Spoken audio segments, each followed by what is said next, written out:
Quand je vais travailler une sculpture, souvent je joue un peu avec la matière avant. Ensuite, il se présente quelque chose. Ça, c'était surtout à l'époque où je faisais la terre. Il se présente quelque chose et j'exploite ça. Je vais au bout de ça. C'est un travail très retenu parce que je vais procéder par petites touches, parce que j'ai toujours peur d'alourdir le sujet et à un moment donné, c'est surtout dans les fonds, c'est pour ça que j'en fais pas beaucoup, mais d'alourdir, je veux rester dans cette légèreté et dans cette luminosité surtout. C'est la lumière qui me guide. Comme tu peux le voir, je fais pas mal de portraits et j'essaye de garder le contrôle pour que le portrait soit le plus à même de ressembler à ce que je voudrais, ce à quoi il ressemble.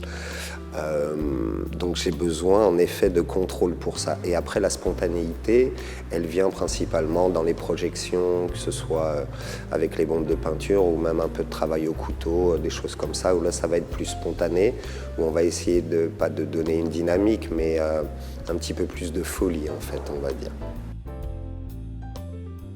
Moi j'aime bien effectivement bouger l'appareil photo pour écrire sur la surface sensible. Et donc je peux écrire avec les lumières ou avec les matières et tout. Alors selon ce que je croise, effectivement, mon imagination me donne une espèce d'idée.